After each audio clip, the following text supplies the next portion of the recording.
xics i xiques.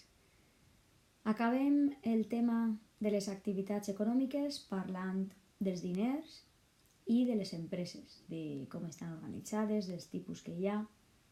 Este vídeo, fàcil no, el següent. Comencem. Ja des de fa molts segles les persones intercanvien productes. En un principi ho feien mitjançant el troc, que era simplement intercanvi de productes. Jo canvio una cosa per una cosa que tu em dones a mi. I més endavant ja es van introduir els diners. Ja sabeu que els diners s'obtenen a canvi d'un treball o la venda d'un producte o d'un servei. Amb aquests diners que ens donen, nosaltres podem fer tres coses diferents. Els podem gastar, són aquells diners que utilitzem per comprar alguna cosa que necessitem o satisfer alguna necessitat o algun desig, se'ls gastem en despeses. Els podem estalviar, que són aquells diners que es guarden o que es reserven per a gastar-los en un futur, o els podem invertir. Els diners que invertim són aquells que gastem d'una manera en la que comporta un risc. Són diners que arrisquem en alguna cosa amb l'esperança de després obtindre més diners dels que hem invertit. Per exemple, quan estàs muntant una empresa o un xicotet negoci, invertixes diners. Tu primer gastes diners per a després rebre més diners dels que has gastat.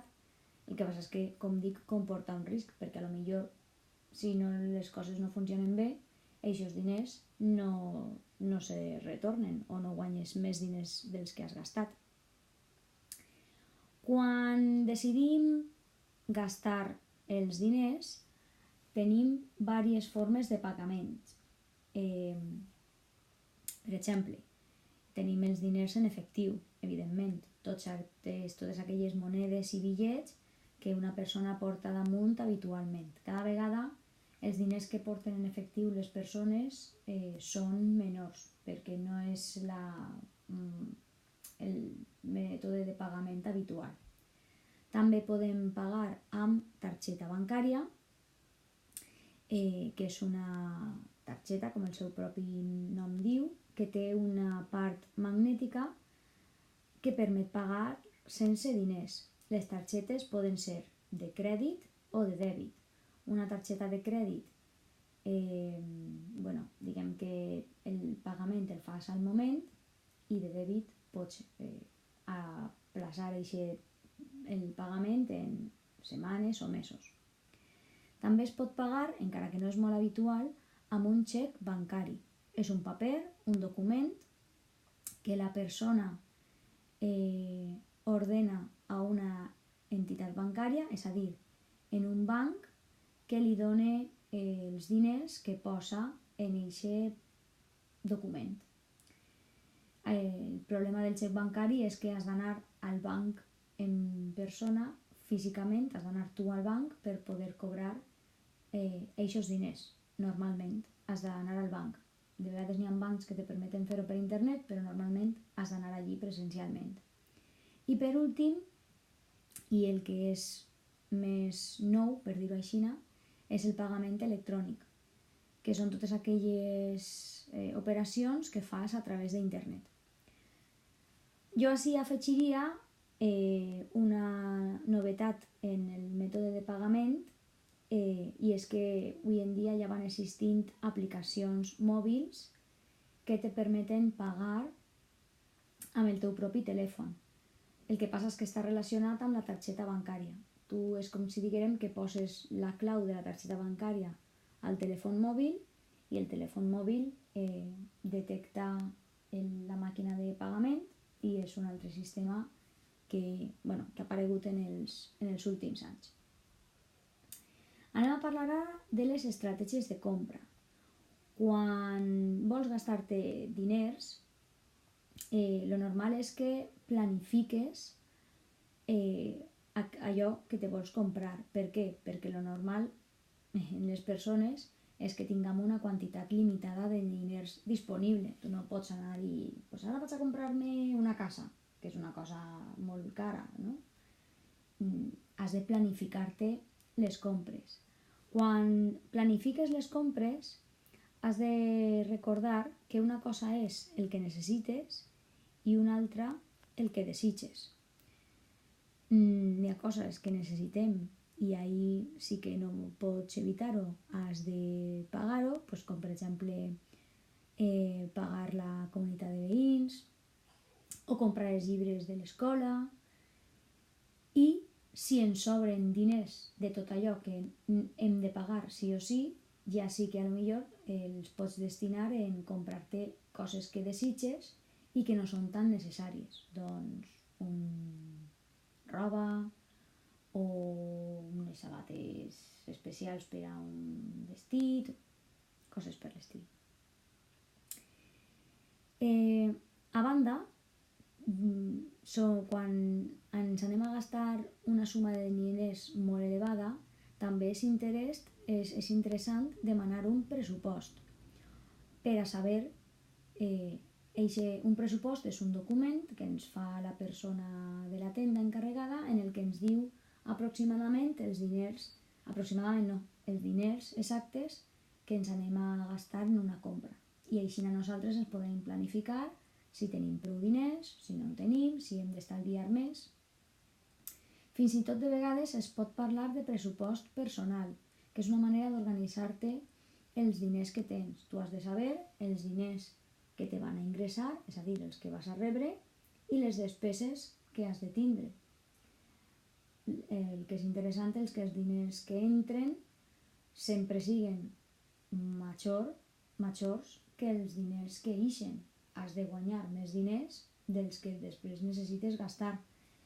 I aquesta diferència de diners que te sobra és el que ja decideixes si estalvies o te'ls gastes en altres desitjos.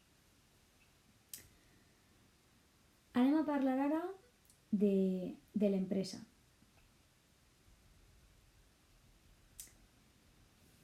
Una empresa és una organització que o bé fabrica productes, com poden ser automòbils o productes d'alimentació, taules, llibres, joguets. També pot ser una organització que ofereix un servei a la població, com un supermercat, un parc d'atraccions, un restaurant, un teatre. Estos dos tipus d'empreses funcionen a canvi d'un benefici econòmic, però n'hi ha uns altres tipus d'empreses que la seva finalitat no és guanyar diners, sinó que la seva finalitat és fer un bé social, algo que és bo per a la societat, com per exemple fundacions culturals, associacions humanitàries. El seu objectiu, com dic, no és obtindre diners, sinó fer un bé social. Per dur a terme la seva activitat, siga quin siga el tipus d'empresa, les empreses necessiten recursos materials, que són matèries primeres, eines, ferramentes, recursos humans, que són totes les persones que puguen treballar, i recursos financers, és a dir, diners. Les empreses se poden classificar de diferents maneres. Segons el seu sector o el sector al que pertanyen, estaríem parlant d'una empresa de sector primari, una empresa del sector secundari o una empresa del sector terciari. I segons la grandària, les podem classificar en 4 tipus. La grandària, no estic parlant de l'edifici o del local, sinó del nombre de treballadors que tenen dins d'aquesta empresa. Serà una microempresa si té entre 1 i 10 treballadors. Estarem parlant d'una empresa menuda si tenim entre 10 i 50 treballadors.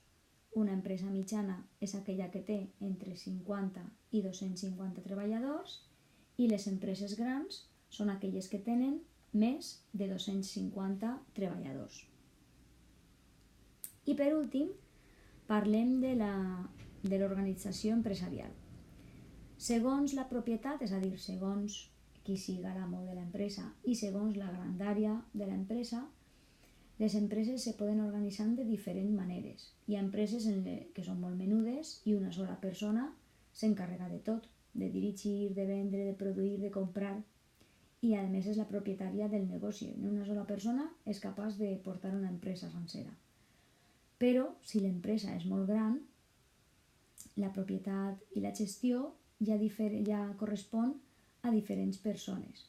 I és en aquest moment en què les empreses s'organitzen en diferents departaments. Tenim la direcció, que és l'amo de l'empresa, la persona que ha posat normalment els diners per a que aquesta empresa funcioni, i després ja venen els diferents departaments. Per exemple, tenim un departament que és el de producció, en el que elaboren el producte o servei que ofereix. Un altre departament, que és el departament comercial, que s'encarrega de vendre aquest producte o servei. Un altre departament és el de màrqueting, que s'encarrega de la publicitat, de fer conèixer el producte per a que la gent el compre i s'interesse. Després tenim el departament de les finances, que són les persones que controlen les despeses i els ingressos, el que es guanya i els diners que gasten en produir més productes. I per últim, el departament dels recursos humans, que organitza i gestiona els contractes de tots els treballadors de l'empresa. I en les empreses que són molt, molt grans, els recursos humans també s'encarreguen de procurar que hi hagi un bon ambient entre tots els treballadors. De fet, de tant en tant s'organitzen quedades, events, jornades en les que fan coses divertides, perquè el que busquen en les empreses és que hi hagi un bon ambient entre els treballadors, perquè si se passen el dia renyint, discutint, barallant-se, doncs el producte no és igual, la gent no va treballar a gust i doncs la producció i l'ambient no és l'idoni per a que el producte siga de qualitat. Pel contrari, si tot el món està a gust, si tot el món s'ho passa bé, si les relacions són bones, vas a treballar amb més ganes i sembla que el producte és millor. Doncs fins ací s'acaba el tema.